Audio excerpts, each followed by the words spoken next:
Oh, geez. Planning on streaming programming today, but then I got kind of a bit of an urge, or rather, got inspired. It'd be like it'd be kind of fun to program rock paper scissors. Um, no particular reason, and so I originally wasn't planning on streaming programming today because I didn't install stuff for the other project that I've been doing on Sundays, but I figured it'd be fine to do this. So the plan here is we're gonna program rock paper scissors, and just a simple game. And so I don't think it's gonna take too much code here to do this. So we're just gonna do it in one file until I feel it's necessary to cease. So I've already made a build file using Scala 2.11.8. Haven't really used 2.12 that much yet, so I'll just sticking with what I know. Though I highly doubt that 2.12 is much different. But anyway, so we're gonna need there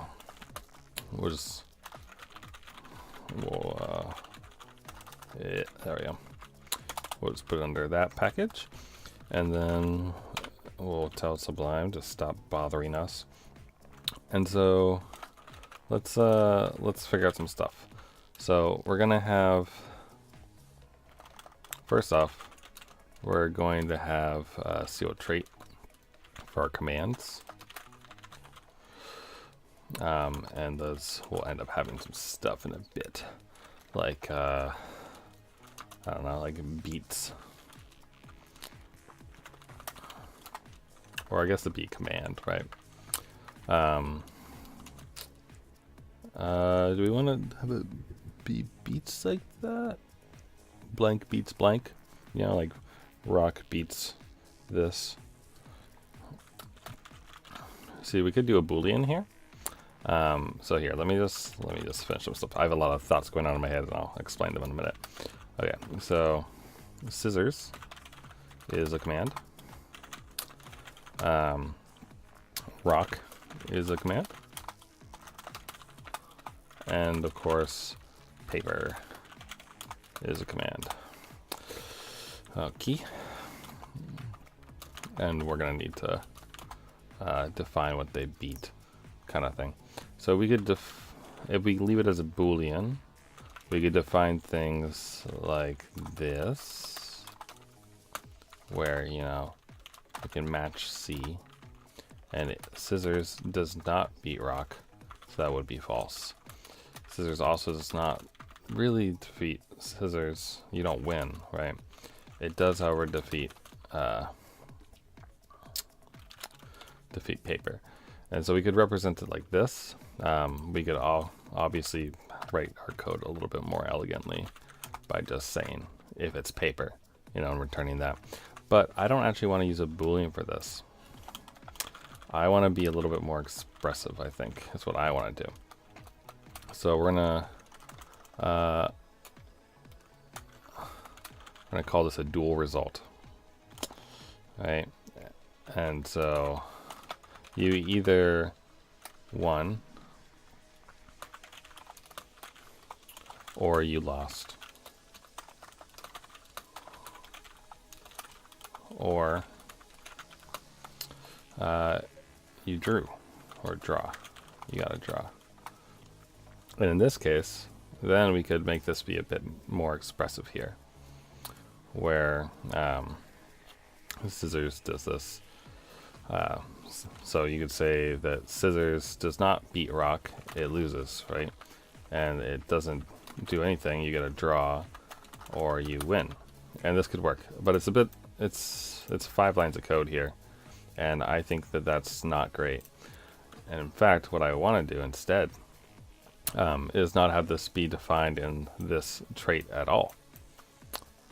And you might say, well, that's weird. Are you going to put it into a function and like game logic and stuff? And the answer is no, I'm not. I'm not going to put it into a function within game logic. I am going to put it into an object called command. So this is the companion object for my CO trait. and I'm going to make an implicit class. We'll call it command ops, and it takes in a command, and then we'll define our beats function. And so this is going to apply to scissors, rocks, and paper. Okay, so we'll do it like this. So basically, if they're the same thing, then we're going to have it become a draw, right? And if they're not, then we'll figure it out from there. So why don't we do this? We'll do C, other, match.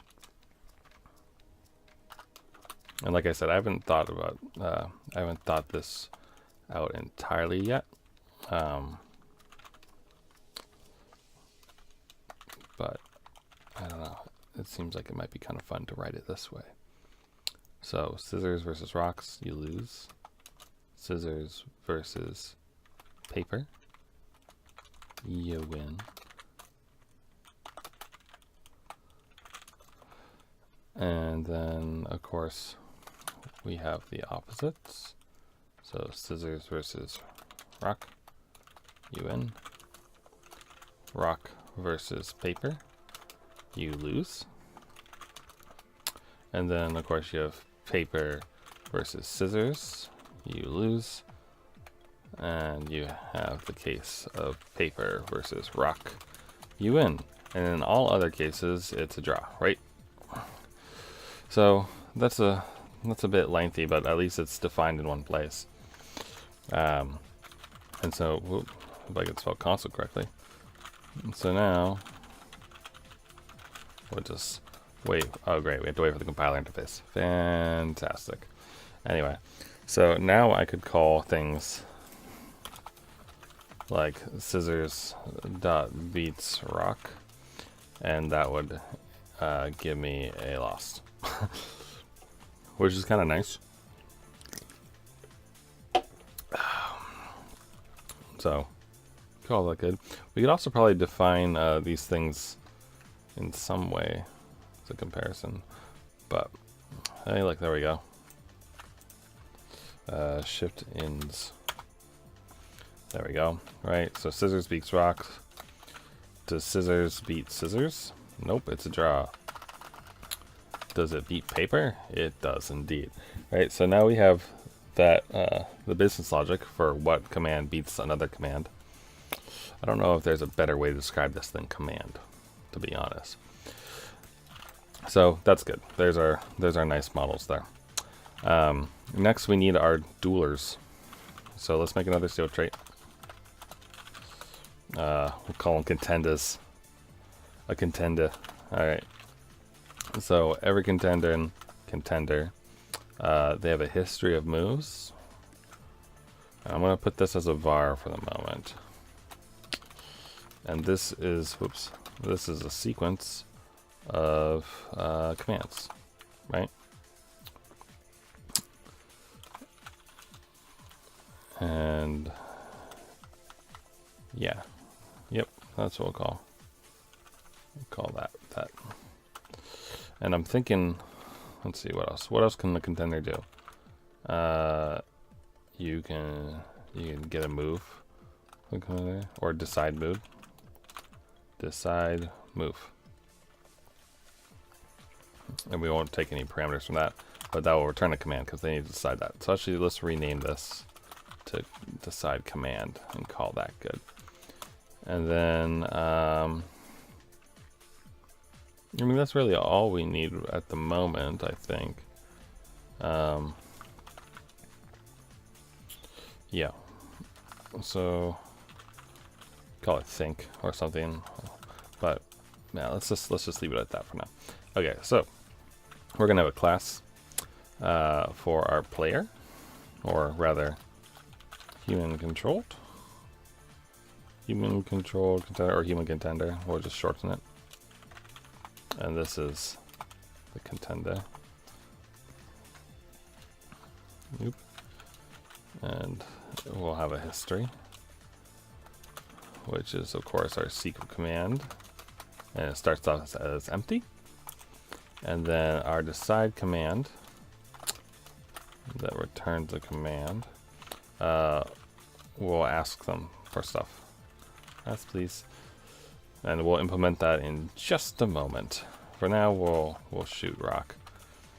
And then, secondly, we'll have a computer contender, who will be a contender. And he also will have an empty thing. I wonder if instead of a trait, you know, let's have this be an abstract class. Yeah, let's have this be an abstract class. And call that good. Okay. And then same here. We'll have this command. And for now, we'll return rock here. And so my thought here is that we'll keep track of our history. And so we'll always know what things we've thrown. Excuse me. Is kind of what I'm thinking, because I kind of want to make it so that the computer can be like kind of changed around a little bit, but I don't really know yet because I haven't thought too far ahead. But anyway, let's do this bit first. Wait, that doesn't look right. Oh, okay, never mind. Sorry. So let's go to the Scala API, and we'll probably find ways to get user input in. Maybe in sys. I don't think so. Nope. But like we can obviously go to some Java docs to find out things. There we go. This looks good. Console. I see some ANSI stuff. That's kind of fun. And printf and those things. Oh, I see read by, they're deprecated though. What do you tell me to use instead? Scala IO standard in. Here we go. Okay. So we'll import that into our file. We haven't had to import anything yet, so that's exciting. And according to, I think it's on the Scala Lang website, they recommend keeping your imports nearby. So we'll do that for now. Okay, so what we'll do here is we'll print out a message for ourselves. And yeah, enter command. Rock, paper, or scissors. And we're just going to make this a console game for simplicity for the moment. Excuse me. We might think about stuff later.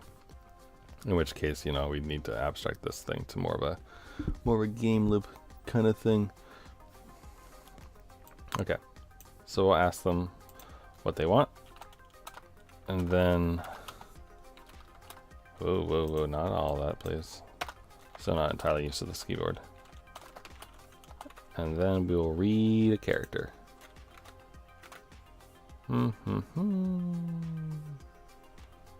Maybe. We might just read a line, actually.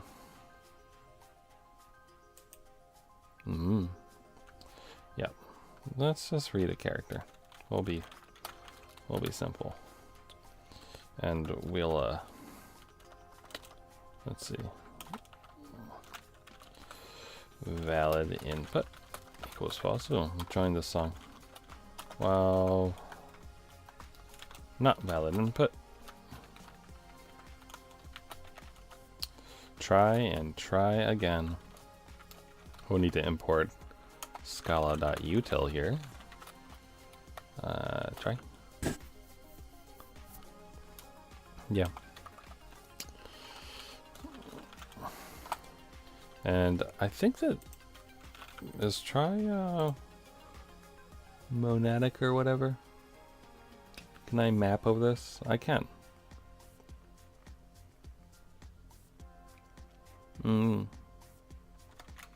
Yeah, so we could do that. That way I don't have to match. So we can map this. Here's my character. And so, character match.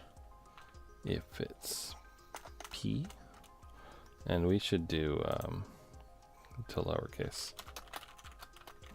I assume the char has that defined for itself. Maybe. I could use the search thing, that'll be faster. To lower. Okay, so not to lowercase, to lower. Alright, so if it matches a P, then we're going to end up with paper. If it matches a R, match to rock. And if it matches a scissor,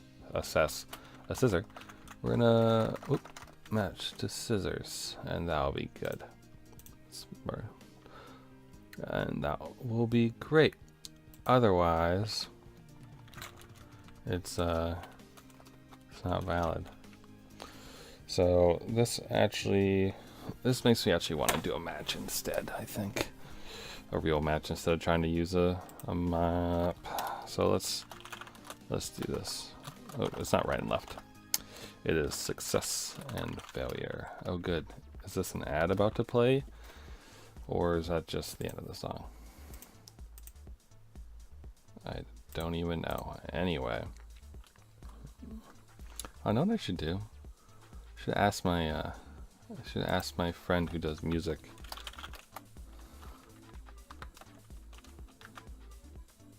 Oops, not that. We don't want to be in the map. So, match case. Right. C. If C dot to lower.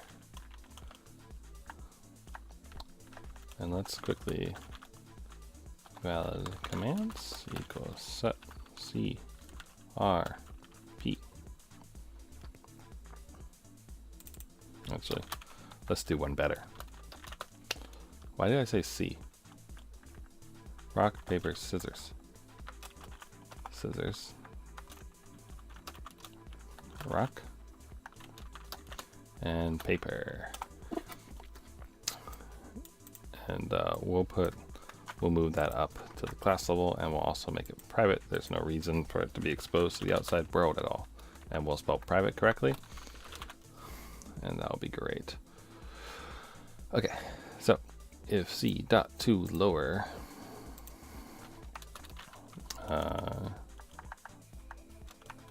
where's my valid commands dot get or dot contains that. There we go. So if that happens, and I kind of, let's see, I can afford to do this a little bit. I try to keep the Twitch chat open over there just in case someone pops by.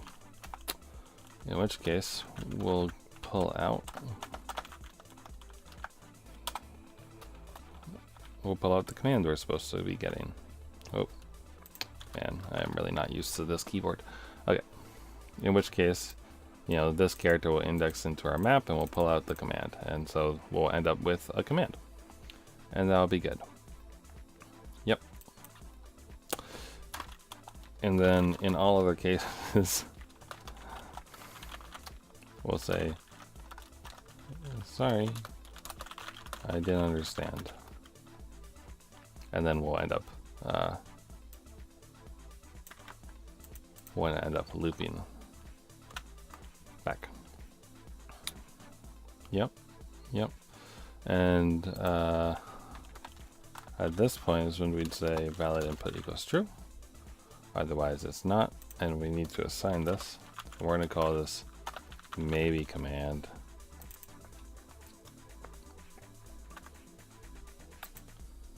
And option empty command, and instead of apply here, we'll use .get to have those types line up on either side, and that will be good. The other thing I would like to do is so back when I was way back when I was in high school and I did C++, when you read a single character, you don't read the rest of it, which is, you know, kind of a bummer. But most of the time you need a way to consume the rest of the input. And so I think what I'll do is I'll call readline maybe at the end or something like that. Maybe. But anyway, so that'll be good. So I'll get that, yada, yada, yada. And so actually, this is going to be maybe command here, but this needs to be a var as well, because we're going to set it within the loop. So maybe command starts off as option.empty of command. And actually, you know what we can do?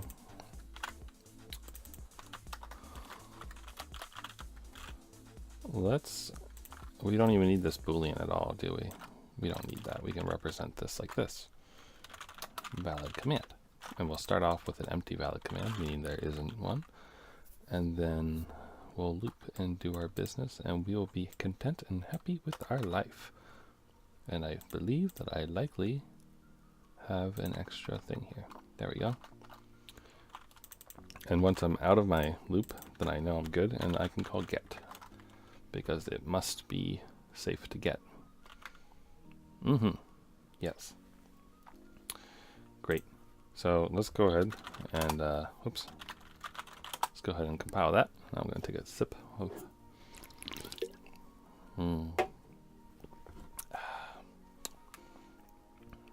Oh, whoops. Right. And actually I don't really need the failure because I don't need to catch that. And then we're missing valid input because I deleted it, so we'll delete it again and call it good.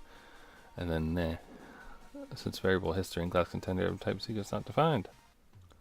No. Oh. Okay. There. And what we'll do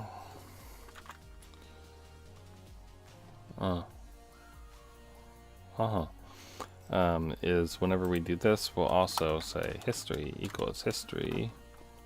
Should it be append or prepend, do you think? I don't want to, if it's history, it feels like it should start from the beginning. But at the same time, almost seems to be like the last thing that was done. I don't want to call it history, because I kind of want to append to it. Like I want to do this. I just want to add it to the headed list. So, right. On the con side, there we go. Yeah, something like that. And of course, we're gonna figure that guy's stuff out for a moment there. But first, let's just test it. So let's import ourselves, and then let's make a new human contender. And then let's ask to the side command. Please enter command rock paper scissors. All right, and if I enter Y, I don't, or Q, I don't understand. But if I enter rock, then it comes back with rock. That's good. Yeah, okay. Seems good enough to me. And then if I were to access its history, I can see that. And if I do this again, and this time throw paper, and access it again, I can see it's paper, then rock. Okay, so that's good. Yeah, that seems good to me. We can get the history, although we should probably define, you know. Let's see.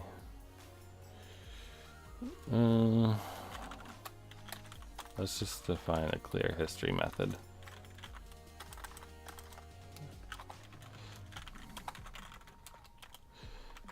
just to have that in place, and that'd be good. Okay. And then lastly,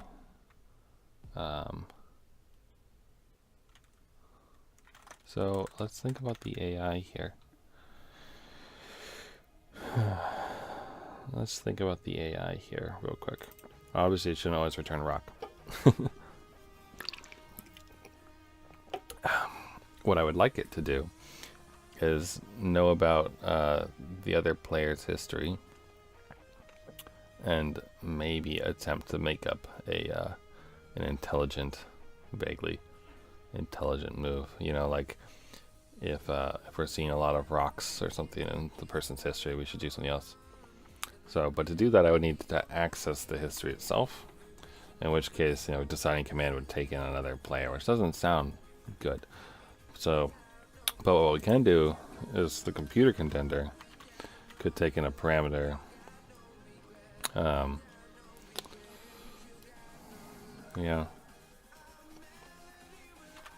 Yeah. We could take an opponent in as a parameter like this. And then we have access to the opponent's history. So, yeah. Yep. So what we could do then is we could look at the history, and then we could group by itself. I don't know if you can actually pass identity to group by, but anyway. And then that would be counts per command. This is gonna be like not the most intelligent guy, but yeah.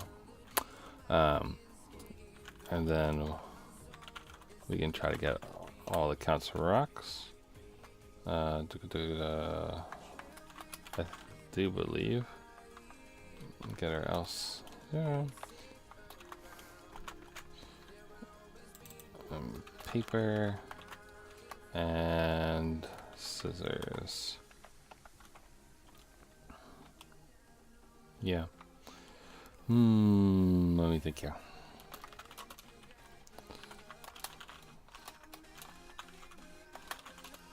So this is the number of times that our opponent threw rock. And we'll make one for each. Paper, scissors.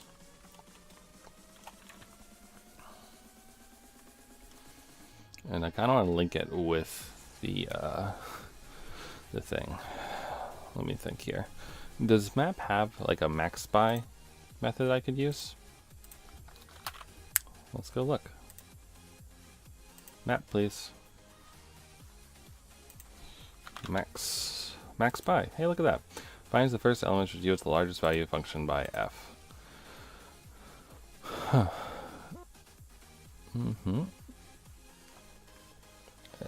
Takes in an A. In that context, it'd be a key, right? Max spy, and then it returns the key. That makes sense. What happened? But does that throw an exception if the map's empty by chance? I have a feeling it does. Yeah, because Max does. I know that. But it could be useful to use that since we have a console open. Let's do this real quick. Rock 0, paper 1, scissors 4, res 5, max spy, key. So what is this? This is a command. Res 5, C. I mean, really, that's that. Found C type with underlying type. Command. Int. Product with scissors command. Excuse me? I'm not sure I entirely follow you. This is a command, is it not? Or is A in this type signature something entirely different?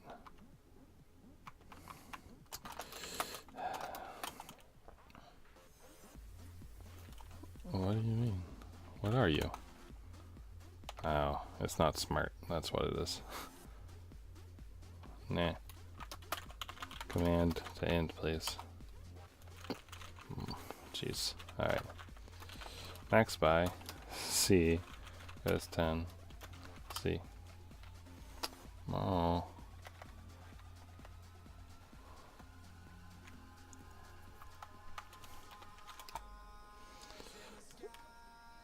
I'm kind of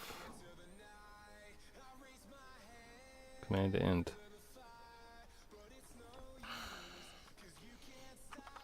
I'm wondering. Rocks. Okay, it is the key value. That's why. Man, what the heck? I wish that they'd put some better documentation there. Okay, so that works. What about this?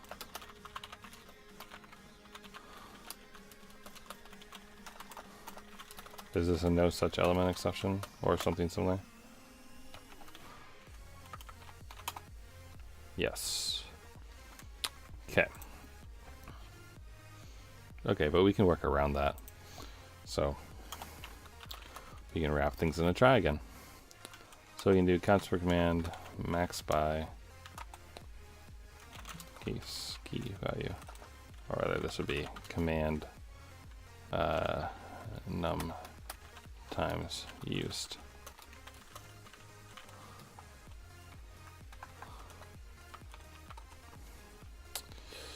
Yeah, and that gets us the full pairing there,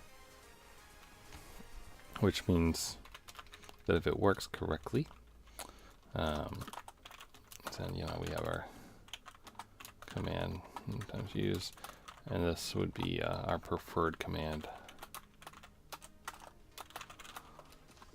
And actually, I don't think how do you spell preferred? Preferred.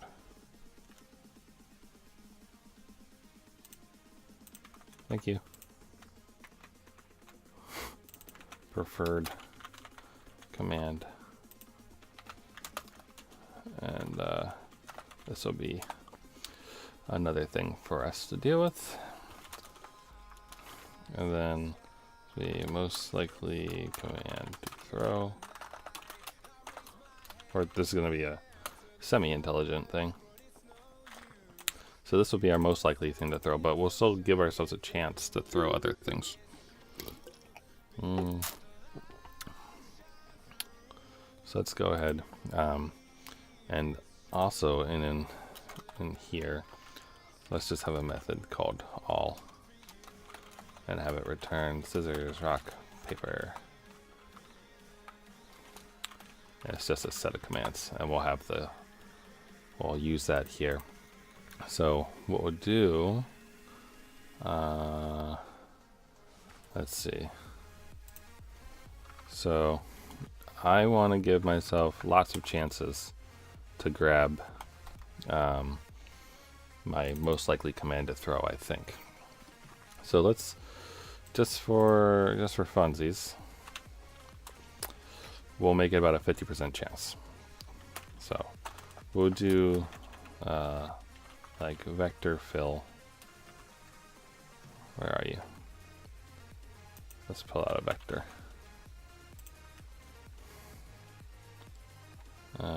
It's in the companion object. Fill. Man. Hi. Here you are. Produce collecting the results from combination a number of times. Yeah, that's the plan. Okay, so we'll fill a vector like this, and we'll add it. Let me think here. This is our most likely command to throw, and then let's see. Of course, other commands.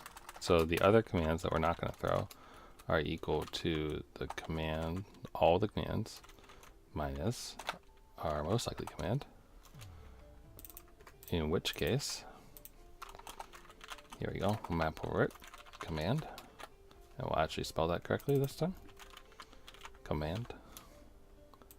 And let's go ahead and make 2 vectors filled with those commands. That actually will flat map too. And by flat mapping, we'll squish these 2 together. And then we'll call this other chances. And we'll add that all together. This will be our commands to choose from. Here we go. And then lastly, we'll go ahead and we'll import Scala util random. And then random next int commands to choose from size. So from 0 to that size. Choice. I wonder, you know, there might actually be a method to pull from a list at random. Let's go back.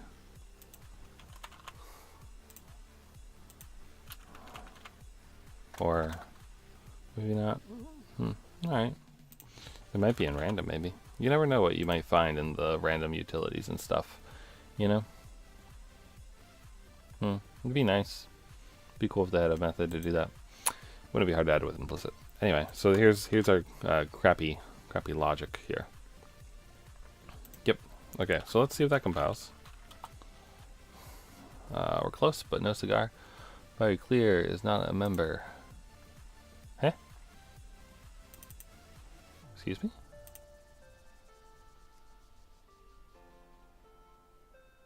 What do you mean it's not? Oh. Ah, right. It would be if it was a mutable thing, and it's not. So our clear is actually this. And then, right. We're missing an import for try. This is why I normally just input things at the top. I don't really understand why Scala's recommendation stuff is to put the inputs near the top. I think I understand it for implicits, because implicit, to resolve the implicits, the compiler looks around for things nearby and everything. But, oops. But for everyday run-of-the-mill stuff, don't totally get that recommendation. Alright, close. No implicit ordering defined for seek command. Alright, did we mess up by chance? I'm sorry, I don't seem to be understanding what your issue is. I don't need an implicit ordering for that. No implicit ordering defined for seek command. You don't need one. I told you how to do it. It's a max by.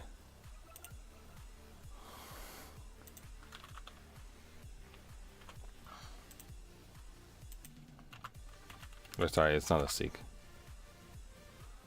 It's a map.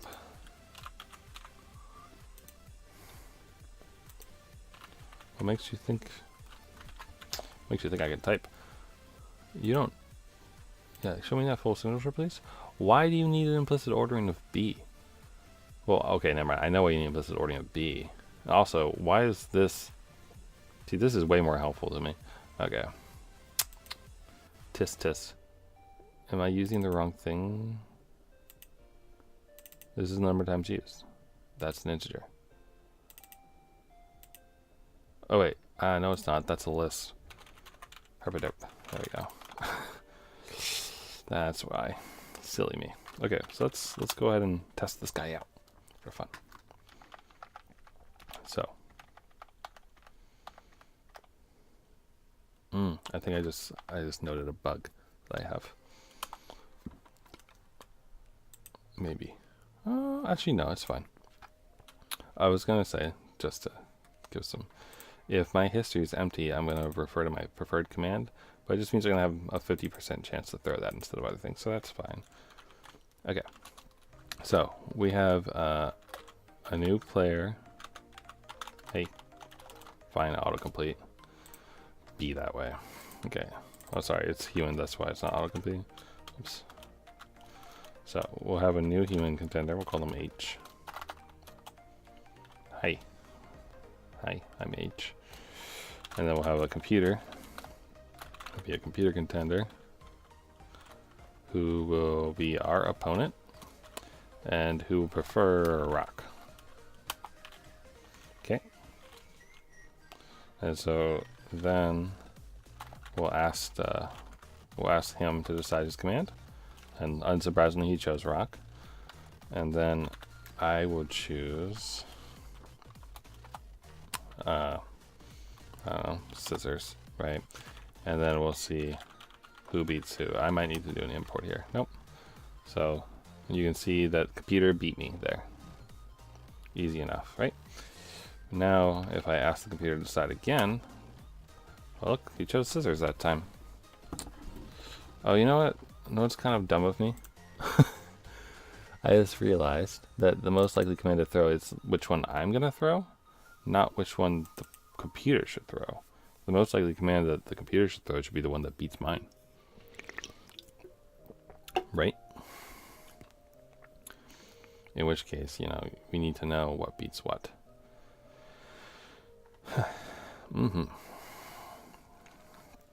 So there's some more logic that we need to put into here, basically, because they're basically this computer logic basically tries to force a draw, like based on what we have previously thrown. Is what it does, because it's going to try to choose what it thinks we chose, or you know, rough guess. But really, we want the opposite.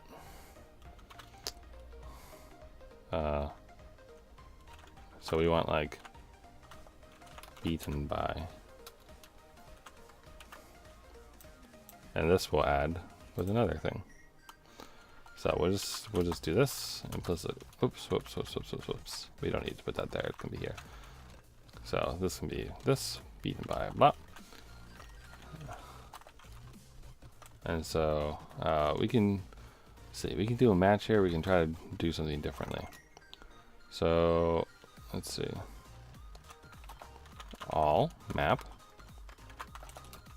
C dot beats, and actually, sorry, let's have the command. The command beats. C. Oops, whoops. We're gonna need to call these things other things because this C is gonna conflict. X. So here we go. So for the command X, one of these, the beat result, right? So we're gonna map that, and then we're gonna filter down to the one. Actually, we can probably we can do this all in one step. So filter the command where X beats the other one is equal to win, and then head, because we know this will pass, because we're gonna take all the commands, we're gonna filter them down to the one that beats the other one. There. Now our computer's a bit smarter. Okay, so instead of having to type this out over and over again, what I would like to do instead is to have a game object deal with this stuff. So let's go ahead and do that. So we'll make an object called game. Well, we can make it be a class. Yeah, why not? Let's have it be a class. So game, and we'll have first two X wins, or games to win. And we'll be a bit better with this, call it num games to win, and that'll just be an integer. And so you had to beat that many games to win. Okay, so for now we'll just assume that you get a human player and a computer player. It'll be kind of fun to have computer players and whatnot. But anyway, let's just do this for now. I'm digging this song though. 1 second. I just want to like this song, or find out what it is. 2223. Alan Walker Fade. Cool. Nice song. All right. Anyway, so we get a contender, and I don't know. Let's see. So he needs his opponent, right? And then let's just random next int command all dot size. We know it's 3, but we might as well just be generic about it. So the contender will be for us, and he will randomly have a preferred thing. Okay. So then start match. And let's print line. And so I'm just gonna take a sip.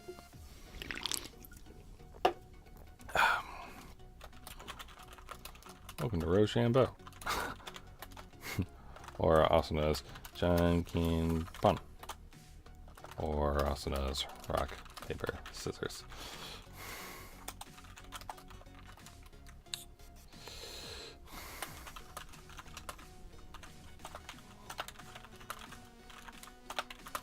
Let's go.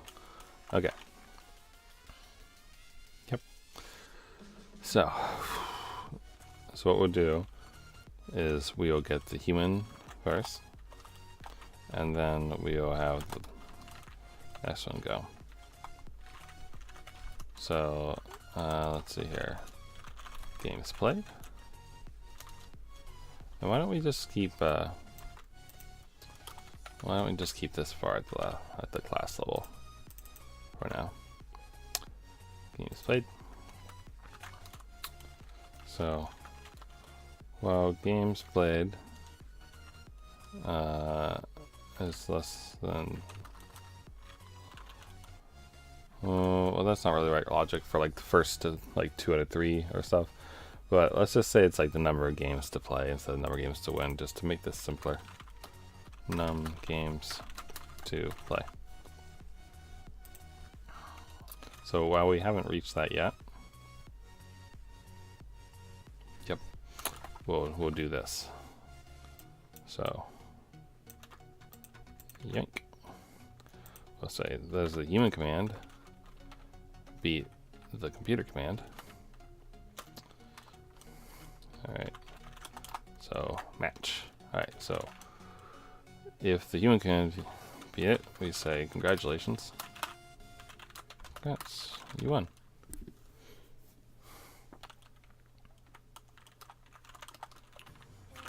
Get ready for the next round.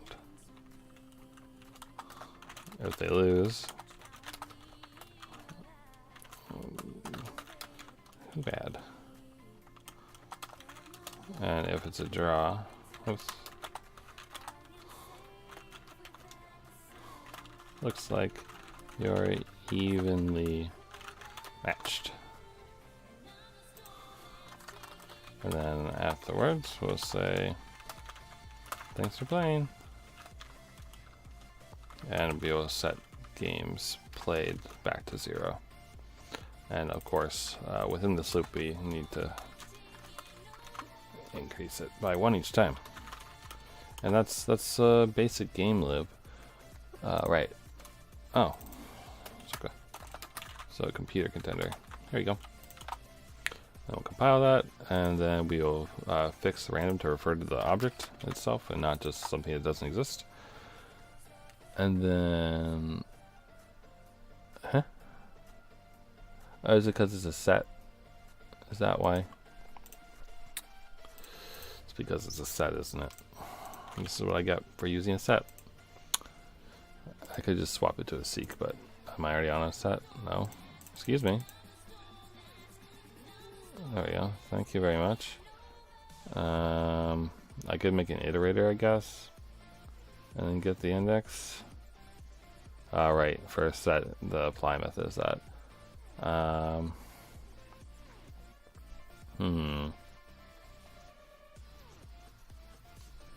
could just list it, I guess. That's what I'll do. This song's nice too. Where are you? List, please and thank you. There. Okay. So then, now when I want to play a game, I import, and then I say I would like to play a new game with three rounds. So it'll be my game G, and then I will say let's start the match. All right, welcome to rock paper scissors. All right, let's size up our opponent, our computer. Alright, we'll throw rock. Ooh, alright. So that probably means that the computer is biased to rock, which means that I will throw paper next. Ooh, oh shit. Okay. Let's try paper again. Draw again. Wow. Alright, we're very evenly matched. Just to see some insight into the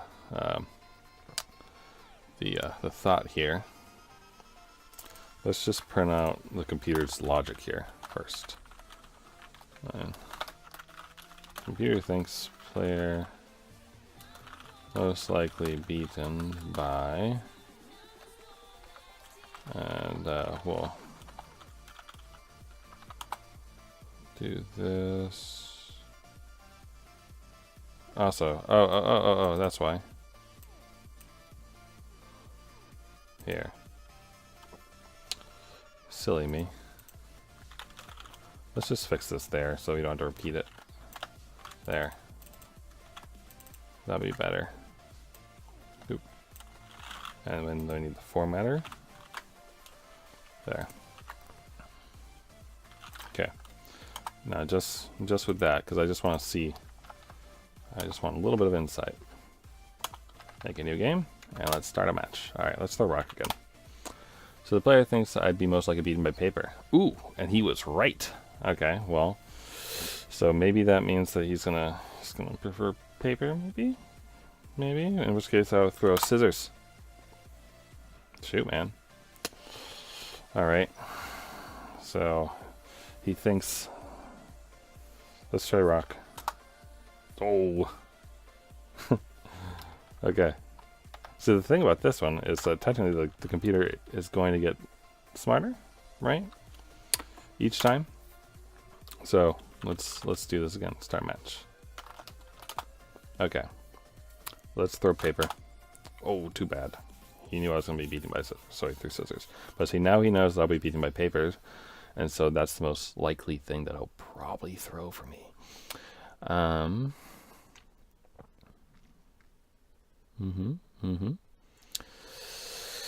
Rock. Ooh, a draw. Oh, then the RNG was not with me. Rock again. Oh. Oh, okay. Scissors. Yes. Scissors again. Nope. Oh, rock. Yeah. So, you know, there's not as much strategy as when you're staring at someone's and figuring it out. But, you know, it's still pretty good, though, as far as things go.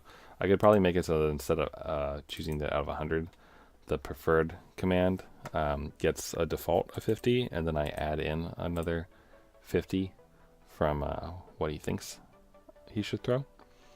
And that could make it, you know, a little bit more interesting with them preferring one over the other and then having it thrown off. But either way, yeah, it's pretty fun.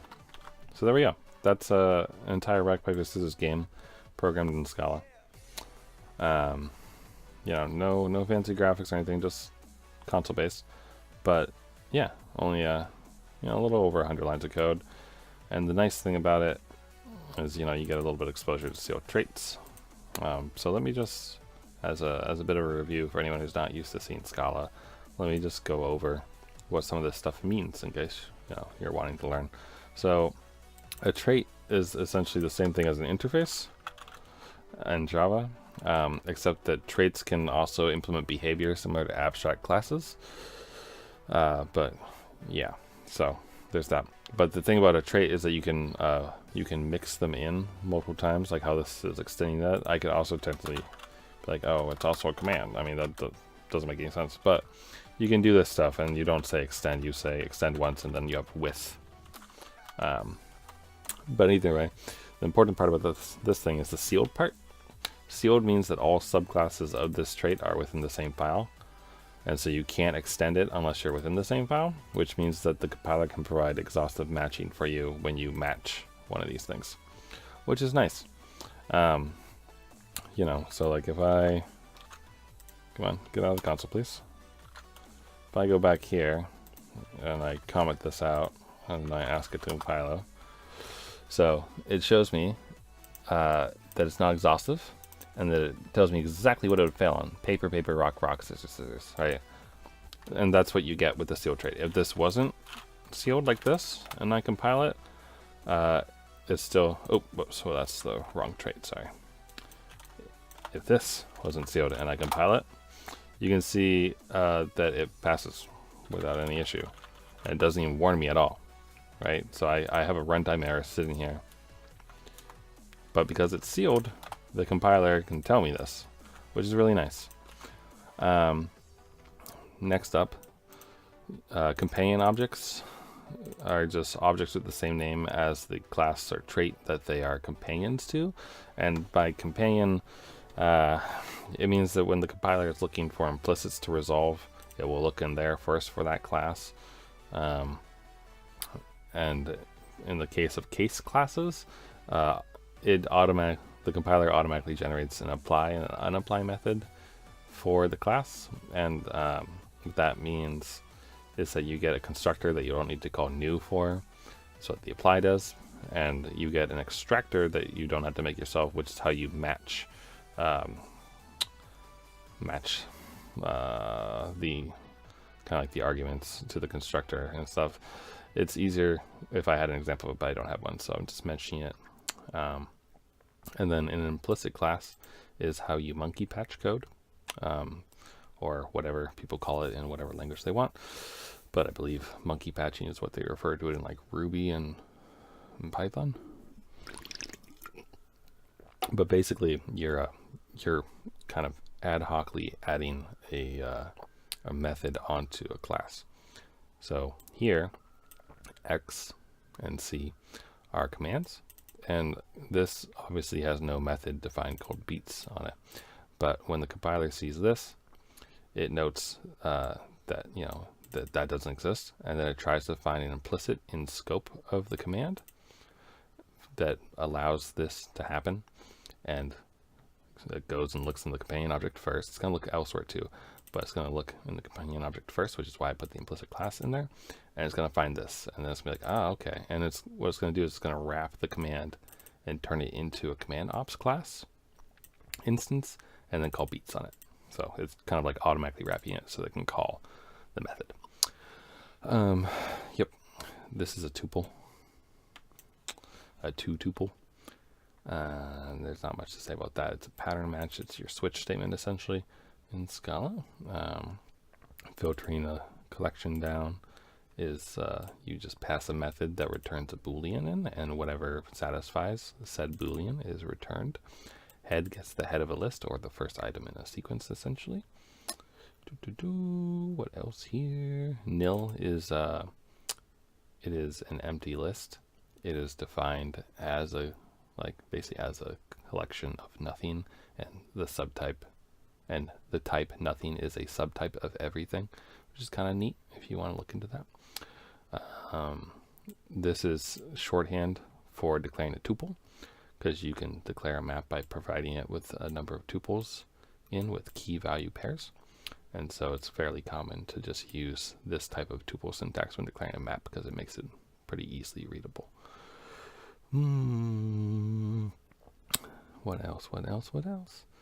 This is an extractor, actually, here. When I say success is a class, and it's a case class.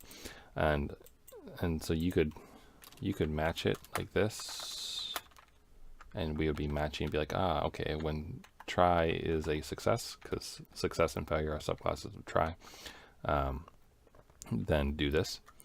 But if I were to do that, right, like this, to get C there, I'd have to call like s.value to get it out, which is kind of, one step too much for me. But with an extractor, you know that this C is here, and so you can pull it out directly without having to assign this to a value itself, which is really nice. Option is Scala's null, essentially, and it's much safer to use than null. This is an append. The mnemonic to remember is that the colon goes on the collection side. So this is a plus colon, which means that it's an append to, or rather it's a prepend to the list. If it were to be swapped, it would append. Yep. This is an anonymous function with a pattern match against the tuple for the key value pair. And fills a list, obviously, with a single thing over and over again, and there's not much else to say about this. So, yeah. Anyway, there you go. And I'll push this up to GitHub. Anyway, hope this is fun, and have a nice night. Bye now.